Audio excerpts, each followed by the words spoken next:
High guys, welcome back to my another mini vlog. आज चाहिँ हामी फिल्ड जाँदैछौँ।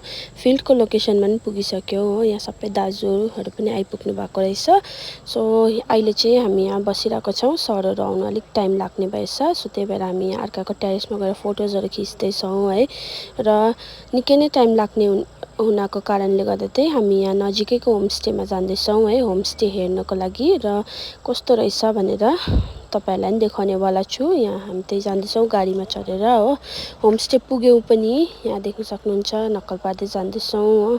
होमस्टे त एकदमै दामी बाहिरबाट हेर्दा नै। होमस्टेको नाम चाहिँ जाङमु लिबाम है, यो चाहिँ रिजेमा रहेको छ।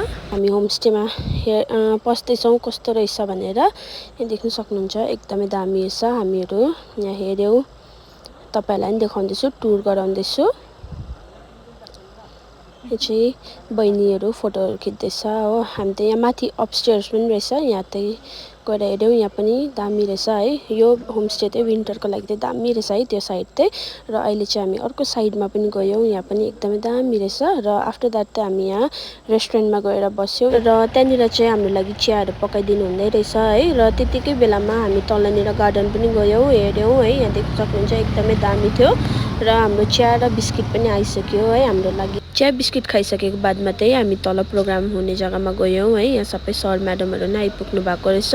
र यहाँनिर चेयर एरेन्जमेन्टहरू पनि गरिसक्नु भएको छ है। यहाँ प्रोग्राम पनि स्टार्ट भयो, सरले इन्ट्रोडक्सनहरू दिनुहुँदैछ है। र यो प्रोग्राम चाहिँ हाम्रो ओरेन्जमा हुने चाइनिज फ्रुट फ्लाईको बारेमा थियो। अहिले चाहिँ मेजर प्रब्लम नै ओरेन्जमा हुन्छ नि फ्रुट ड्रपहरू, सो त्यसकै लागि थियो। यो चाहिँ कसरी हामीले रोकथाम गर्न सक्छ भनेर। र यहाँ चाहिँ सरले हामीलाई डेमोन्स्ट्रेसन देखाउनुको लागि बारीमै लानुभयो है, कसरी स्प्रे गर्नुपर्छ भनेर यहाँ हामीलाई देखाउनु आँट्नु भएको छ। सरले डेमो देखाउनु हुँदैछ है। र यसरी नै हामीले सबै जग्गातिर गरिसक्यौँ र हामी चाहिँ अफिस फर्क्यौँ है। अफिसमा गएर चाहिँ वाइवाई बनाउनु लगाएको थियौँ, खायौँ र अहिले चाहिँ हामी घर फर्किँदैछौँ। Thank you so much for watching.